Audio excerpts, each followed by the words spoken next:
Next topic है, आज हम करेंगे एक्सरसाइज 14.2 प्रोबेबिलिटी की।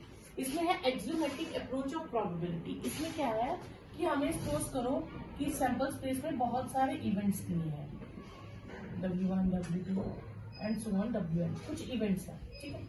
अब ये एक तो कंडीशन है कि इन सब की प्रोबेबिलिटी पॉजिटिव होनी चाहिए, और दूसरा इन सब का सम, जितनी भी इवेंट्स हैं उन सब इवेंट्स को, सारे इवेंट्स को जब हम ले लेंगे तो उन सब की प्रोबेबिलिटीज का सम 1 होना चाहिए।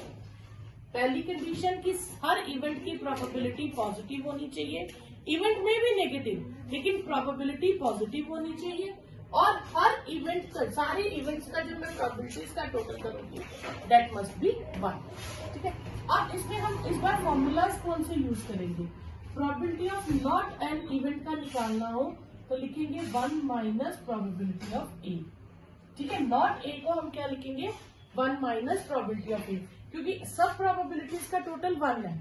अगर मुझे किसी इवेंट के ना होने की फाइंड करनी है तो मैं 1 में से प्रोबेबिलिटी ऑफ ए माइनस कर दूंगी। Probability of A union B, that will be probability of A plus probability of B minus probability of A intersection B. ये सेम आपने फर्स्ट चैप्टर में सेट्स में फॉर्मूला किया। इफ ए एंड बी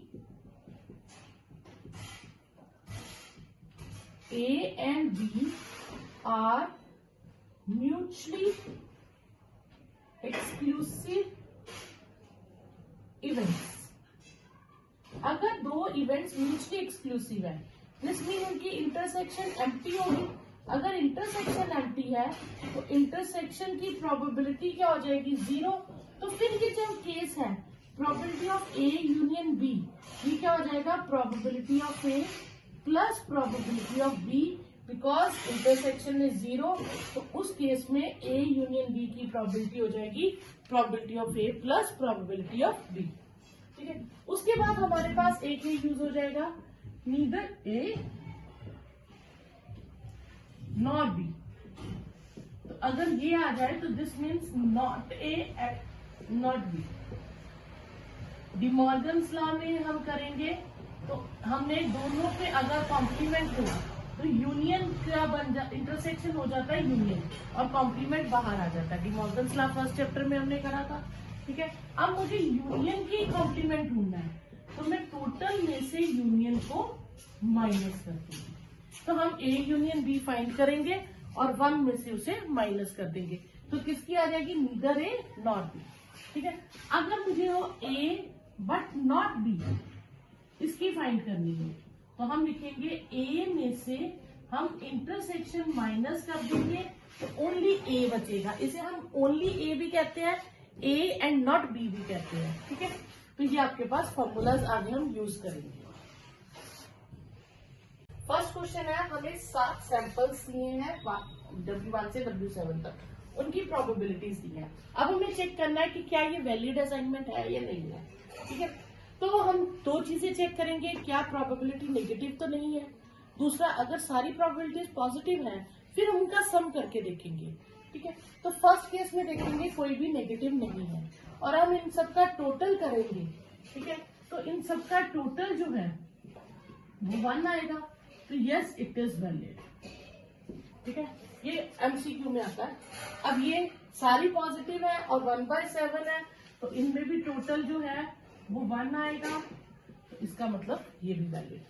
फिर next, इन सब का total जब हम करेंगे तो इनका टोटल आ जाएगा आपके पास 2.8, तो फिर ये वैलिड नहीं है। सारी पॉजिटिव तो है टर्म्स, प्रोबेबिलिटीज तो पॉजिटिव है, लेकिन उनका सम 1 नहीं है।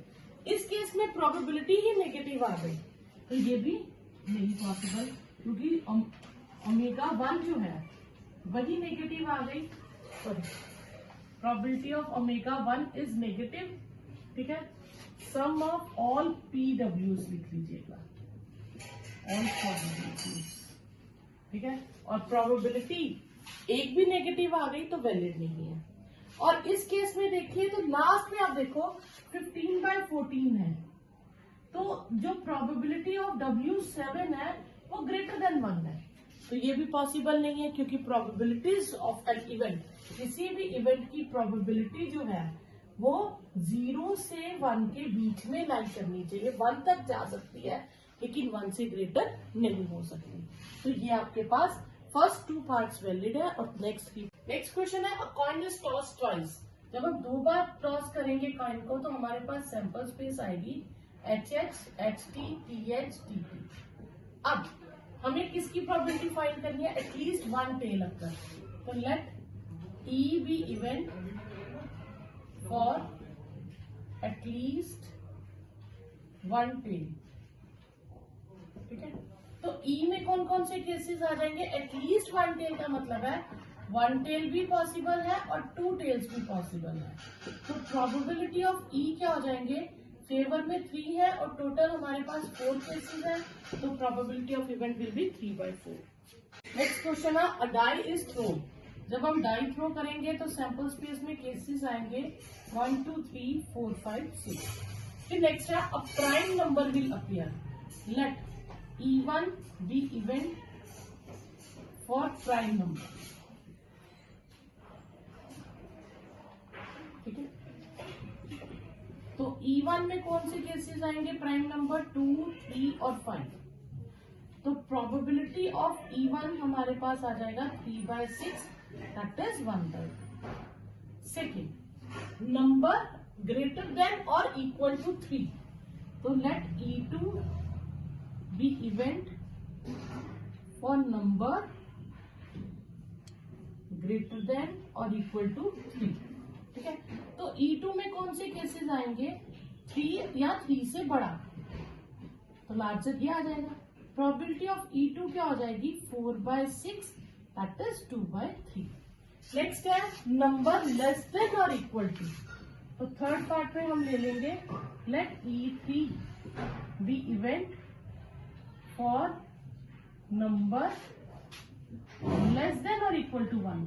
तो E3 में सिर्फ 1 आएगा, क्योंकि 1 से लेस तो और कोई होगा ही नहीं। तो E3 में आएगा 1, तो प्रोबेबिलिटी ऑफ E3 क्या हो जाएगी आपके पास? 1/6। फिर a number more than 6 will appear. तो let E4 be event for number more than 6। More than 6 die में होता ही नहीं है, तो E4 क्या आ जाएगा? एम्प्टी। तो प्रोबेबिलिटी ऑफ E4 क्या हो जाएगा? 0। Fifth part, a number less than 6 will appear.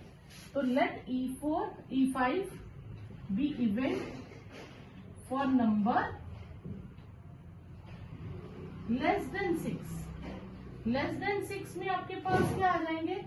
E5 में 1 2 3 4 एंड 5। तो प्रोबेबिलिटी ऑफ E5 क्या हो जाएगा? That is 5/6। तो ये आपके पास आंसर आ जाएगा। नेक्स्ट है, a card is selected from a pack of 52 cards और how many points are there in sample space. Sample space में टोटल कितने पॉइंट्स आएंगे? कितने पॉइंट्स होंगे? 52, क्योंकि 52 कार्ड्स है। फिर calculate the probability that card is an ace of spade. तो स्पेड में क्या थी लाइन जब हमने लिखी थी? तो स्पेड में क्या था? 2 3 4 5 6 7 8 9 10 JQKA। तो स्पेड में कितने एस थे? एक ही था, तो 1/52। ठीक है, फिर calculate the probability of card S.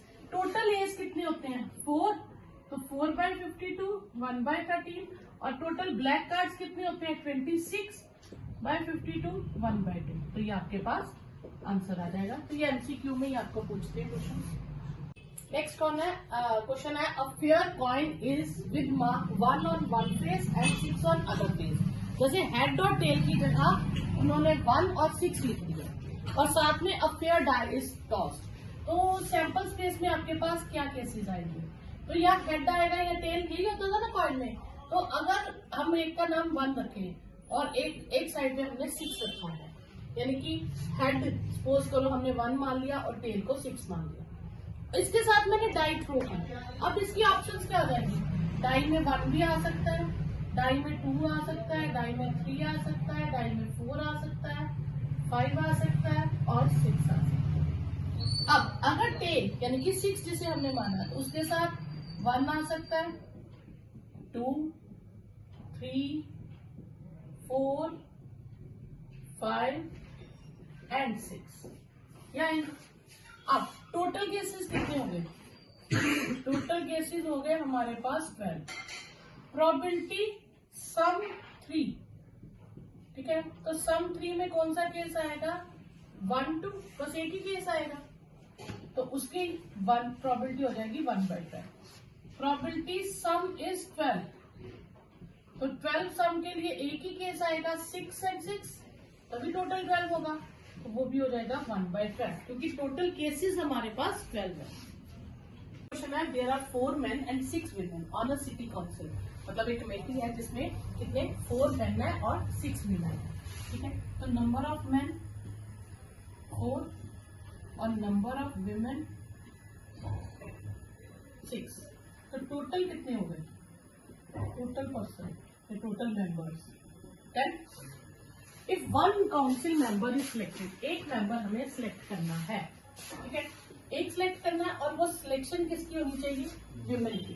तो probability of council member is women, तो दैट इज 6 आउट ऑफ 10, तो 3/5, तो ये आपके पास आंसर है।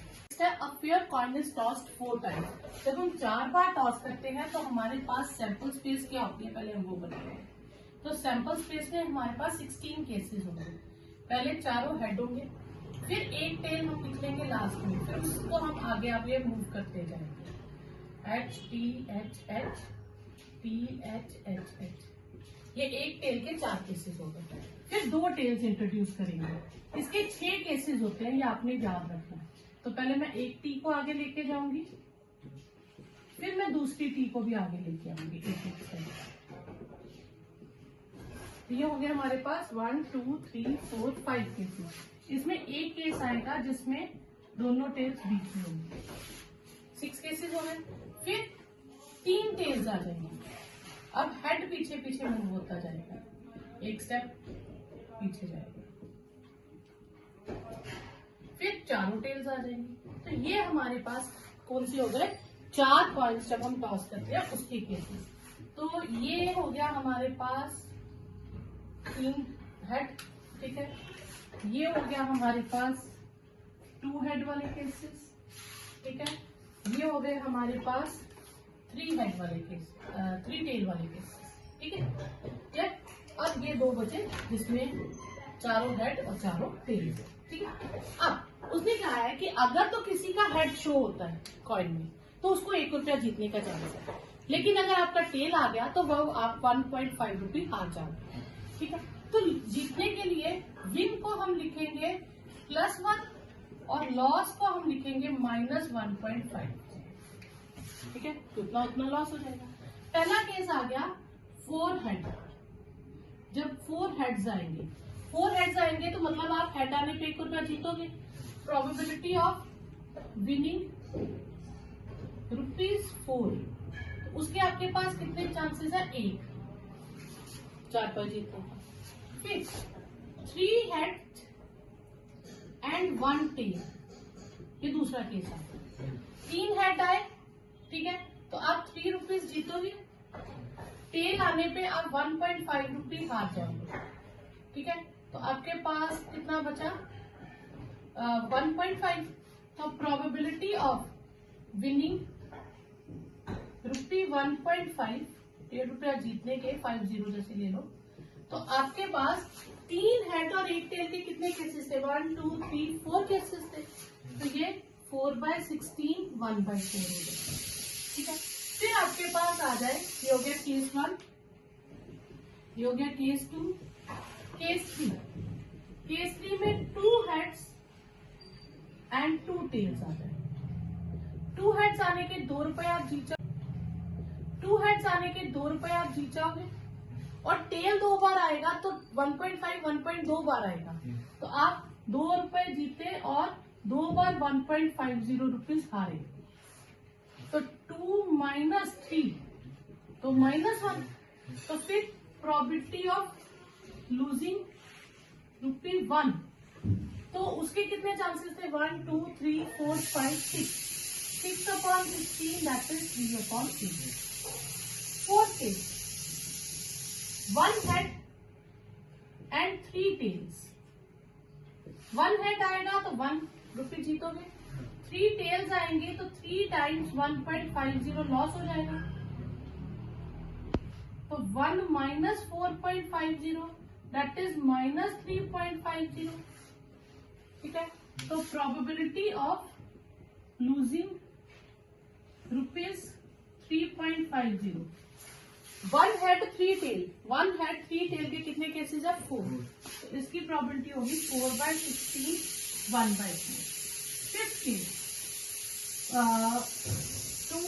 1 head और 4 tails, मतलब कोई हेड आए ना, 0 हेड, तो चारों टेल्स आएंगी, तो 4 बार आप 1.50 लूज करोगे.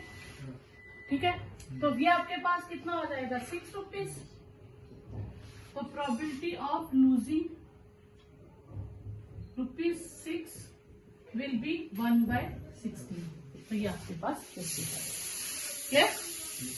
फिर 3 कॉइन्स आर टॉस्ड और हमें इन सबकी प्रोबेबिलिटी फाइंड करनी है. जब हम 3 कॉइन टॉस करते हैं तो हमारे पास सैंपल स्पेस में क्या आएगा? पहले तीनों हेड, फिर हम एक टेल लेते हैं, उस टेल को आगे आगे मूव करते हैं, फिर 2 टेल्स, तो फिर हेड को पीछे पीछे शिफ्ट करेंगे. ठीक है, फिर तीनों टेल्स. तो ये 8 केसेस. तो टोटल केसेस कितने हो गए?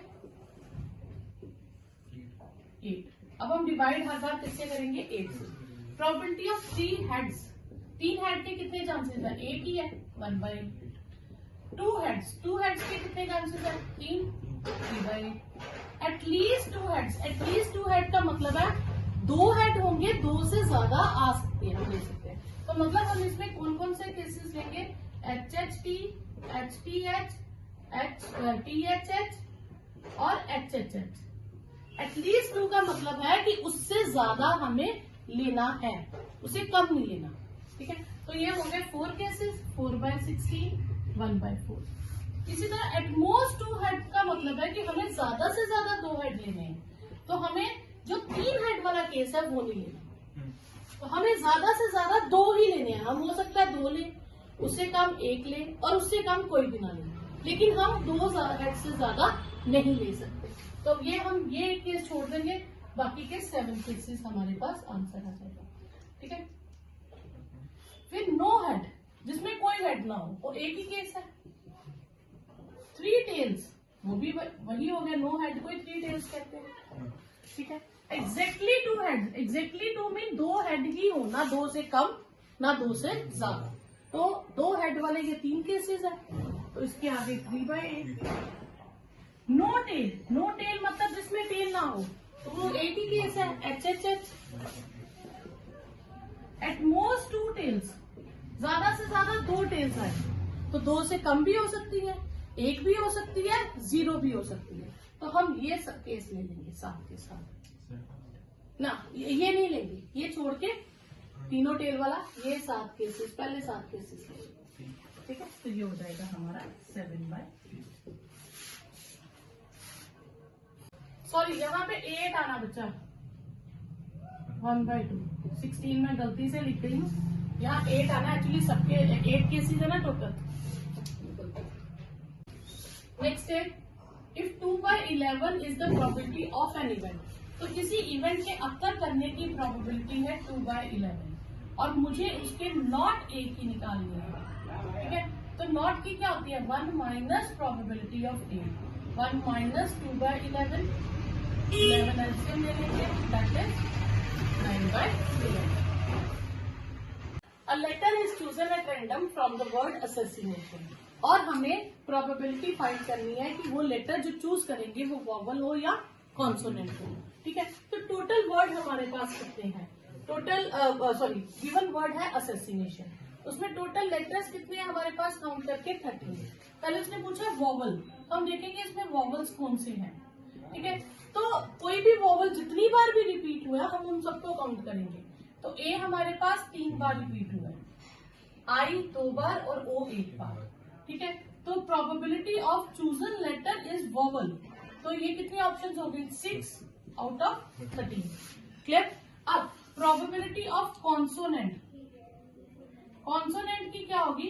कॉन्सोनेंट क्या होता है? जो वोवल नहीं होते, तो मतलब बाकी एस एस बाकी जो भी बचे, तो 13 में से 6 हम निकाल दें तो बाकी 7 हमारे पास क्या हो जाएंगे? कॉन्सोनेंट। ठीक है, next 11th question, in a lottery a person chooses 6 different natural numbers from 1 to 20। तो गिवन नंबर्स कितने हैं हमारे पास? 20 नंबर्स हो गए, 1 से 20 तक में 20 नंबर्स हो गए। इफ दीज 6 नंबर्स, और कितने चूज करने हैं उसने? 6 नंबर, तो टेकन एट ए टाइम 6, तो नंबर ऑफ कॉम्बिनेशंस कितने बनेंगे? कॉम्बिनेशंस 20C6, कोई 6 चूज कर करके जैसे पहले 6 करूं या पहला छोड़ दूं, 2 से 7 तक करूं, या फर्स्ट सेकंड छोड़ दूं, 3 से करूं, या मैं कुछ भी ऐसे ही रैंडमली, तो ऐसे कितने कॉम्बिनेशंस बनेंगे? तो फॉर्मूला क्या होता है? n factorial r factorial n minus r factorial, 20 factorial, 6 factorial, 14 factorial.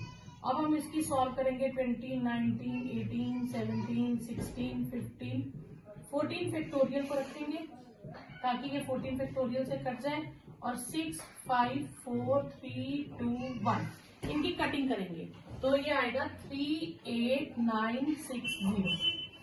ये इतने आएंगे। फिर वो कह रहा है, तो अब उन 6 नंबर्स को जो हमने चुने हैं, अगर वो लॉटरी कमेटी के 6 नंबर्स के साथ मैच हो जाते हैं तो जीतने के चांसेस क्या होंगे? अब कितनी तरह के 6 नंबर्स चुन सकते हैं? वो इतनी तरह से चुन सकते हैं, उनमें से कोई एक कॉम्बिनेशन ही कमेटी के साथ मैच करे, तो प्रोबेबिलिटी ऑफ विनिंग तो क्या हो जाएगी? कोई एक कॉम्बिनेशन होगा इतने कॉम्बिनेशंस में से 3, 8, 9, 6, 0 में से जो जीतेगा। क्लियर? तो अब इसमें क्या था? उन्होंने सिर्फ कहा था कि आपके 6 नंबर्स उसके साथ मैच होने चाहिए। ऑर्डर डजंट मैटर कि पहले नंबर पे उन्होंने जो लिखा है वही आपका पहले नंबर पे होना चाहिए। अगर वो कहे तो यहाँ पे हम परमुटेशन यूज कर लेंगे, फिर कॉम्बिनेशन नहीं आएगा, क्या आएगा? परमुटेशन। नेक्स्ट है, check whether the following probabilities जो भी दी हैं उन्होंने, क्या वो कंसिस्टेंटली डिफाइंड भी है या नहीं। ठीक है, इसमें एक ए की प्रोबेबिलिटी दी है, एक बी की दी है और एक इंटरसेक्शन की दी है। अब हमारे पास क्या होता था? हमें पता है कि जो भी इंटरसेक्शन होता है वो part of A and part of B होता है, ये हमने सबसेट में किया हुआ है। इंटरसेक्शन कभी भी ए या बी से बड़ी नहीं होती, तो probability of A intersection B must be less than और equal to A and must be less than और इक्वल टू बी। ज्यादा से ज्यादा ए या बी में से किसी की इक्वल हो सकती है, पर उनसे ज्यादा नहीं हो सकती। Probability of A and probability of B. अब इसमें इंटरसेक्शन की प्रोबेबिलिटी ए से बड़ी हो गई, विच इज फॉल्स, तो गिवन, तो but probability of A intersection be the है 0.6, वो तो बड़ी है प्रोबेबिलिटी ऑफ ए से, तो hence this is false, this is not consistent. ठीक है, तो this is not possible, not consistently defined, ये सही तरीके से डिफाइन नहीं।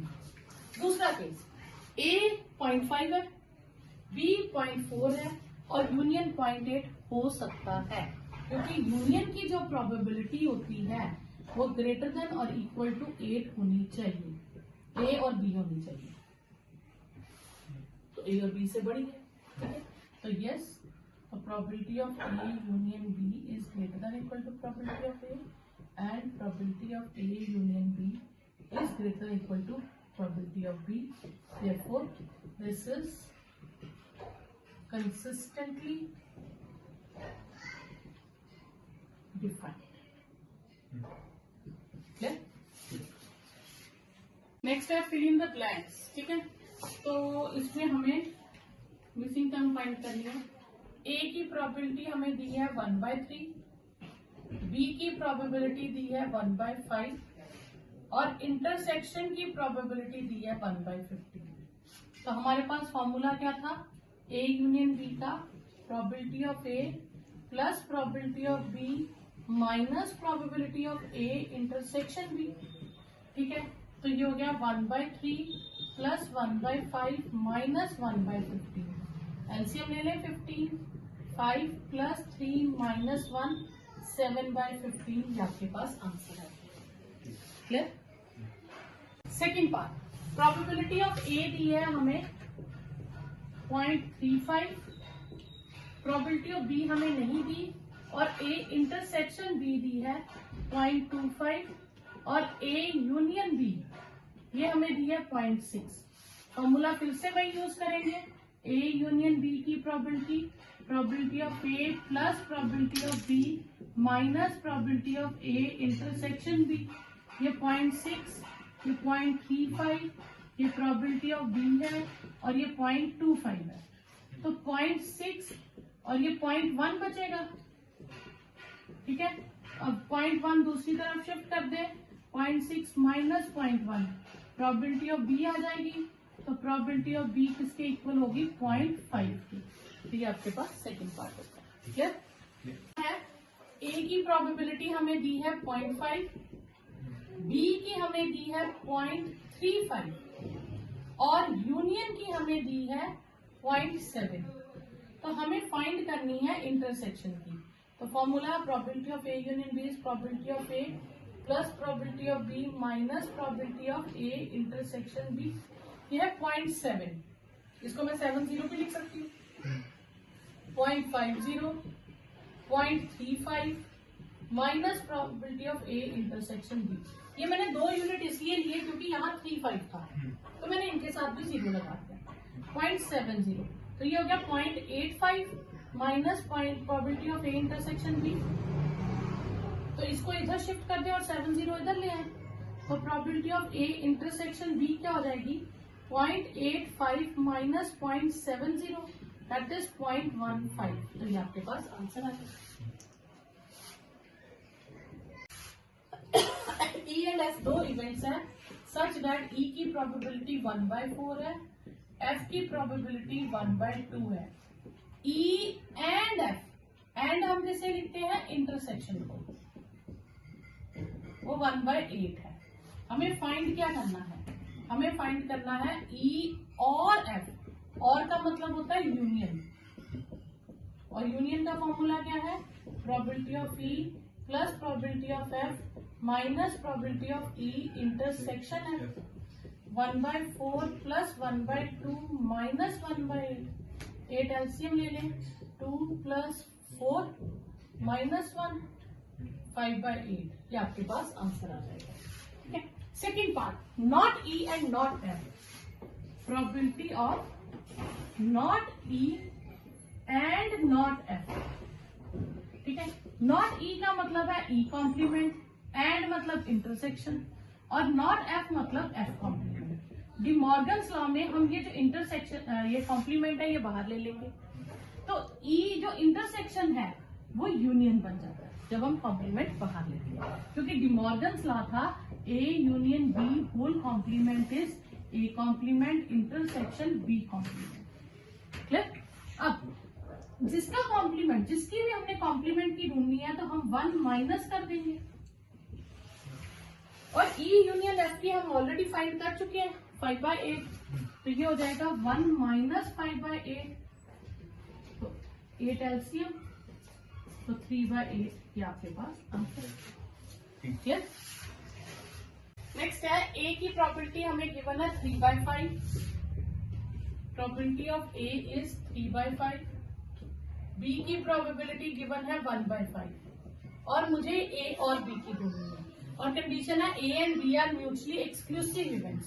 तो A and B are mutually exclusive events.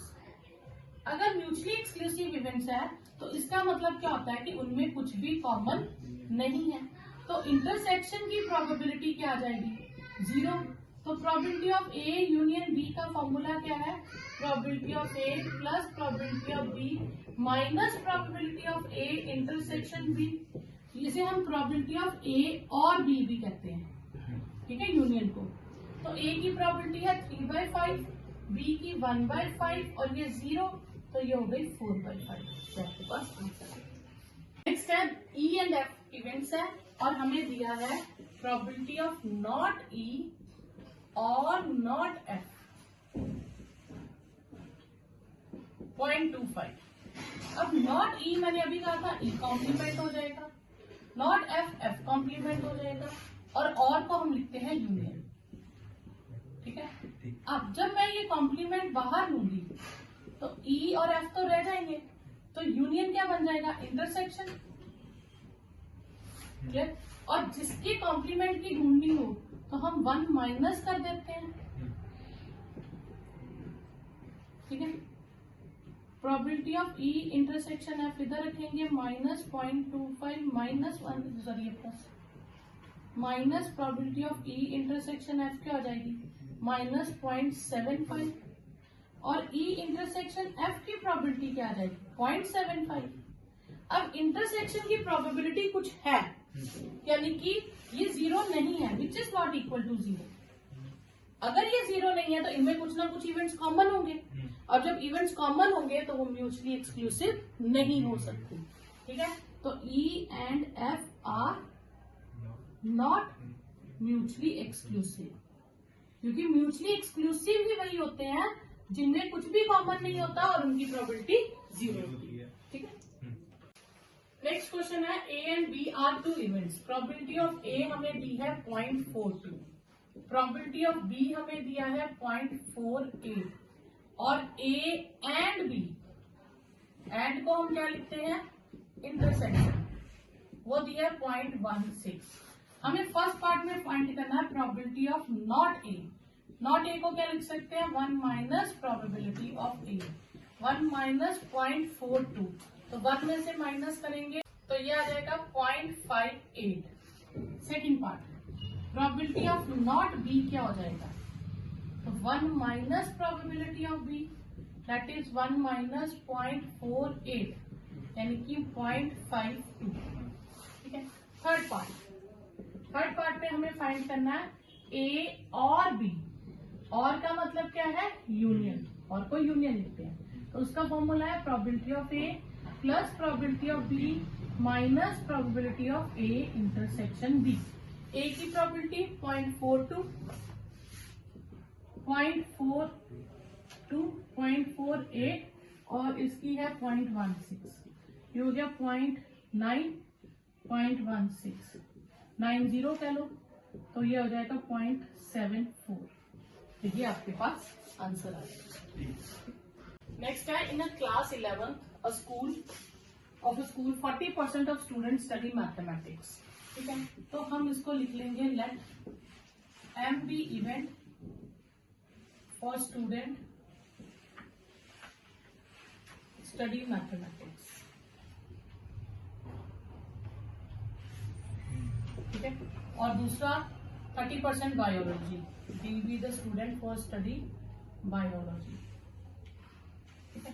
अब मैथ्स पढ़ने वाले कितने स्टूडेंट्स हैं 40% है, जिसे हम 40/100 लिख सकते हैं, और बायो वाले कितने हैं 30% है, जिसे हम 30/100 लिख सकते हैं, और 10% है जो बोथ स्टडी करते हैं मैथ्स एंड बायो, ठीक है, वो 10% है। तो यानी कि maths intersection bio is 10/100। Student is selected at random और हमें फाइंड करना है कि मैथ्स और बायोलॉजी, एंड हमें गिवन है, हमें और ढूंढना है मैथ्स और बायोलॉजी। हाँ, तो मैथ्स और बायोलॉजी के लिए क्या आ जाएगा probability of maths union biology, तो probability of maths plus probability of biology minus probability of M intersection B. This is 60/100. This is 40/100, 30/100 and this is 10/100. तो ये हो जाएगा 70 minus 10/100 that is 60/100 अब हम इसे 60% में लिखेंगे, क्योंकि स्टेटमेंट हमें परसेंटेज में आंसर स्टेटमेंट में हमें परसेंटेज में यूनिट्स गिवन है, तो हम आंसर भी परसेंटेज में देंगे। In an entrance test is graded on the basis of 2 examination. Probability of randomly choosing studying passing the first examination is 0.8. ठीक है, तो let A be event for passing first exam,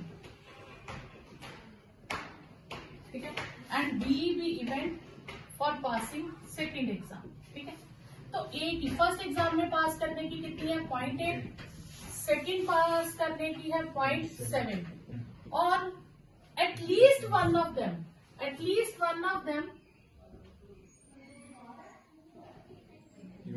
them उनको पास करने की है 0.95, और हमें ढूंढना है कि दोनों पास हो जाए। ठीक है, तो एटलीस्ट वन ऑफ देम क्या होता है, वन ऑफ देम ये है 0.95। एटलीस्ट का मतलब होता है यूनियन, यूनियन कितनी है 0.95।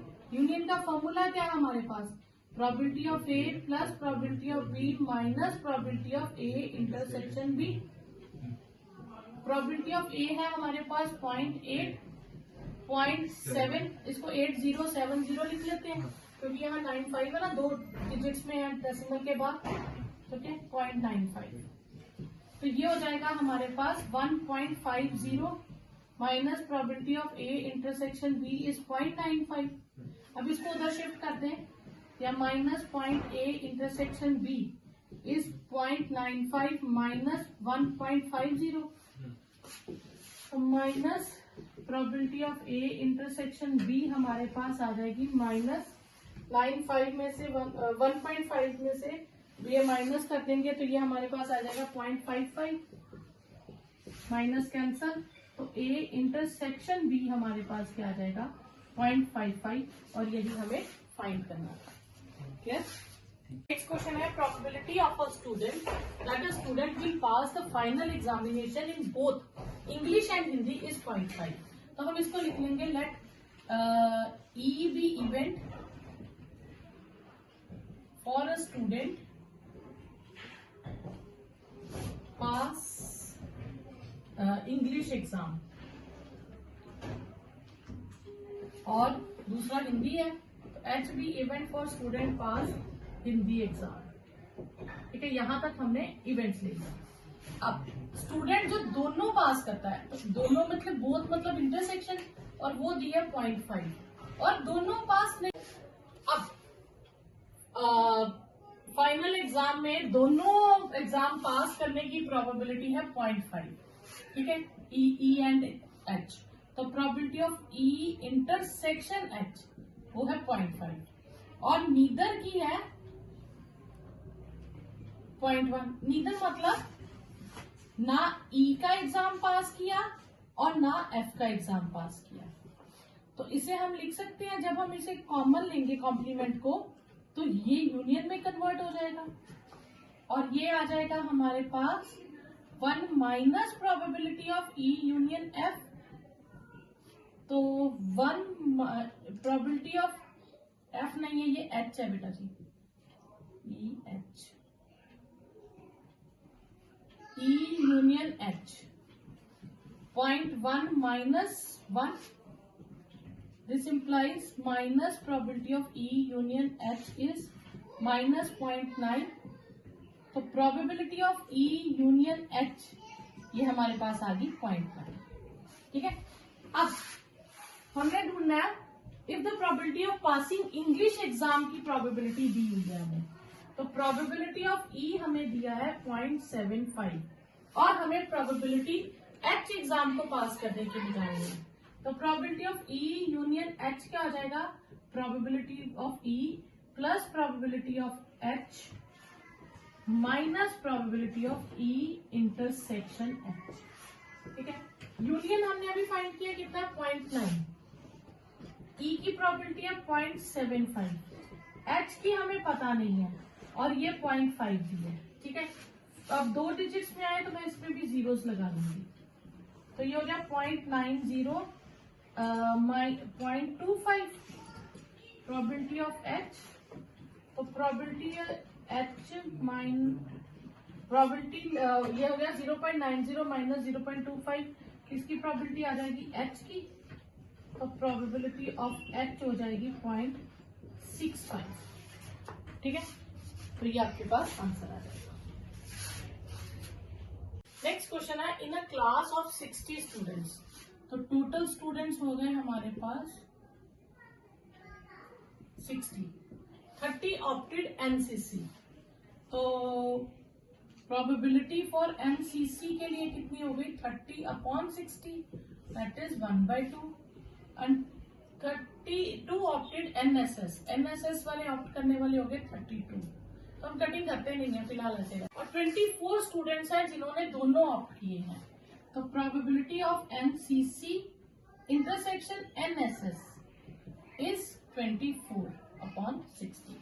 ठीक है, तो आप इसको थोड़ा इजी करने के लिए हम ऐसे भी कर सकते हैं, एनसीसी स्टूडेंट ऑप्ट जिसने किया उसे ए ले लेते हैं और जिसने एनएसएस ऑप्ट किया उसको बी ले लेते हैं, थोड़ा इजी हो जाएगा। ये ए हो गया और ये बी हो गया, यहां हम ले लेते हैं ए इंटरसेक्शन बी, थोड़ा समझना इजी हो जाएगा। अब स्टूडेंट ऑप्टेड फॉर एनएसएस और एनसीसी, यहाँ और है। ठीक है, अब हमें फाइंड करना है फर्स्ट पार्ट में probability of A union B. तो वो क्या आ जाएगा, probability of A plus probability of B minus probability of A intersection B. ठीक है, और फाइंड करना ना, तो ये आ जाएगा हमारे पास 30/60 प्लस 32/60 माइनस 24/60। ठीक है, ये हो गया 62 माइनस 24। क्लियर, तो ये आ जाएगा आपके पास 38/60। ये हो गया first part. Second part, the students had opted neither NCC और नॉर एनएसएस। ठीक है, तो ये आ जाएगा प्रोबेबिलिटी ऑफ ना ए एंड नॉट बी। तो बी आ जाएगा probability of A union B complement. तो 1 minus probability of A union B, तो 1 माइनस यूनियन की प्रोबेबिलिटी अभी हमारे पास आई है 38। ठीक है, तो ये हो जाएगी 38/60। एलसीएम ले लेंगे, 60 माइनस 38 दैट इज 22/60। ठीक है, थर्ड पार्ट है student opted NSS but not NCC, यानी कि बी बट नॉट ए। ये आएगा probability of B minus probability of B intersection A. B के कितने केसेस हैं 32/60 माइनस 24/60, 60 एलसीएम ले लेंगे, 24 8/60। इनकी आप कटिंग कर सकते हैं, फिर इतना भी ठीक है।